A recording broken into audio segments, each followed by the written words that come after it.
po, ano? What's up sa inyo mga pa? So, welcome back to my channel, guys.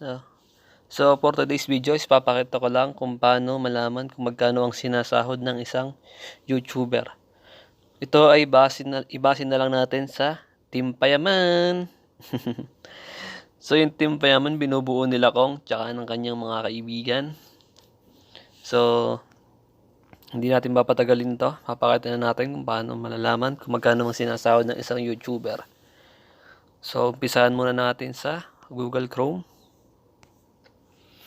Then, search natin is si Social Blade. So, lalakihan lang natin, ano? Sa Social Blade, click mo lang to. Makikita nyo magkano yung sahod sa YouTube, sa Twitter, sa Twitch.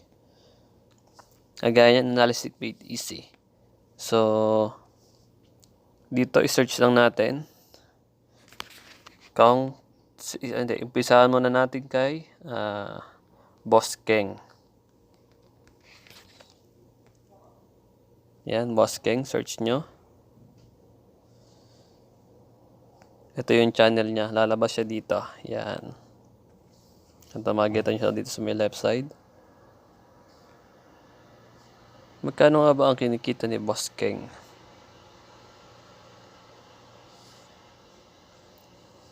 Click lang natin.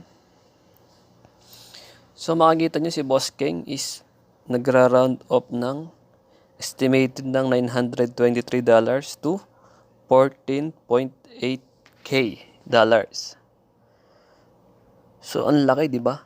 Ang laki ng sinasahod niya. Pero nung nakaraan lang is halos nag-negative siya nag-down siya ng 66%. Kasi siguro dalang na rin ng upload niya dahil kung matandaan nyo, yung Team Payaman hindi masyadong nag-upload nung nakaraan. So, $923 to $14,800. So, yun yung monthly lang niya. So, yung yearly niya ito, 11.1K to 178.2K US dollars. Ang laki ng sinasahod ng Boss Keng ng bayan. So, dito, i-back lang natin siya. Tapos, search tayo ulit. Back lang ulit. So, si Juniboy naman. Juniboy. Search lang din natin. Click natin ulit. Si Juniboy, tingin ko mababa to kasi hindi siya masyadong nag-upload. Si Juniboy, makikita niya mas malaki pa yung kay Boss Keng sa earning niya. Kasi ang dalang niya ngayong mag-upload, siguro busy siya sa negosyo nila. Or hindi ko alam. Si Juniboy is merong 734 by 11,700 US dollars. So, yun yung monthly niya. Tapos, negative siya ng 41.9. Down siya ng negative 41.9% kasi nga ang dalang niyang mag-upload ngayon. So, yung estimated niya for yearly is 8.8 to 140,000 US dollars. So, malaking binababa niya kasi hindi naman siya madalas nag-upload. So, ngayon, hindi ko alam kung bakit. So, back natin siya. So, punta naman tayo kay Yo.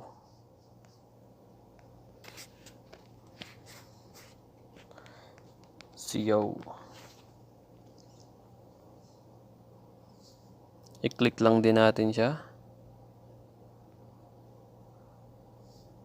So, si Yo is 410.6.6K ang monthly niya. Ang yearly naman niya is 4,900 US dollars to 78.7 US dollars. So, halos lahat kung mapapansin nyo yung Team Payaman, lagi siyang may down ng 6 na medyo malaki. Kasi in this month, alam ko ilang linggo silang walang upload masyado ngayon. So, isunod natin si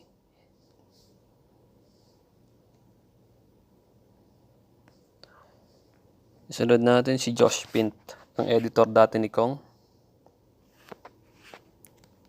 Josh Pint. o mas kilalang pintero. Josh Pint ay merong 900,000 subscribers. Josh Pint, ang earning niya is only $39 to 626. Kasi nga kung matandaan natin, ngayon pa lang siya halos nag-aayos ng video niya, ng YouTube channel niya, kasi nga natagal siyang editor ni Kong TV. Kaya medyo mababa pa lang yung kanyang sinasahod. So, sunod naman natin si B. Cortez.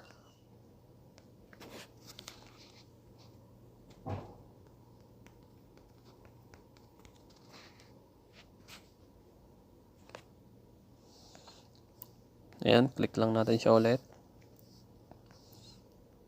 So, si B. Cortez ay 1.9k to 31.1k. Ang laki, no? Ang laki ng sinasahod ni Madam B.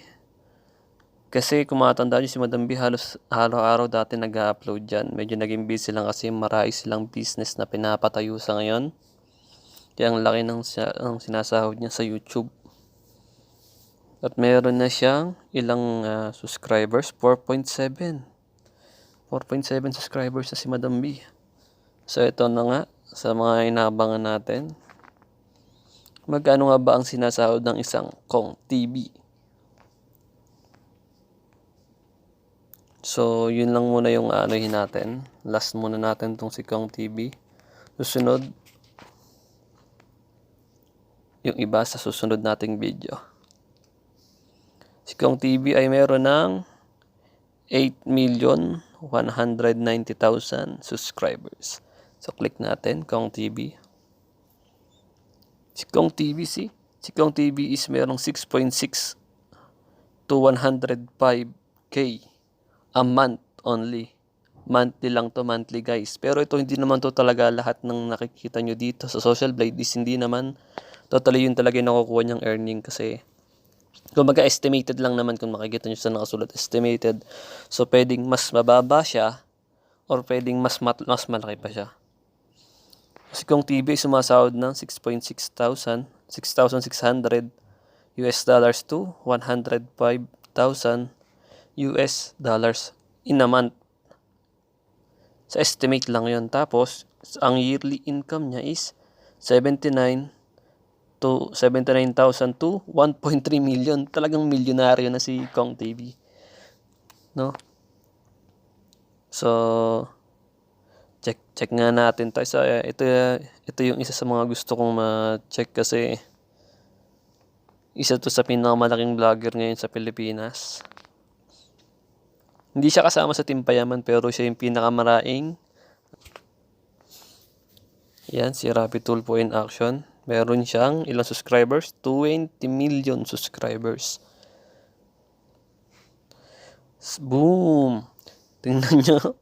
Ang laki ng sinasahod ni Mr. Rapid Tulfo. At ng kanyang team. Ang monthly pala niya is 77,000 US dollars to 1.2 million dollars in 1 month or every month. Tapos ang yearly estimate naman niya is around 935,000 to 15 million US dollars. Tingnan nyo nga guys, napakalaki talaga ng sinasahod nila. Kaya hindi ka magtataka kung bakit napakaraing na itutulong nila Mr. Rapid Tulfo. So yun lang guys, So chicken per out. Power. Peace.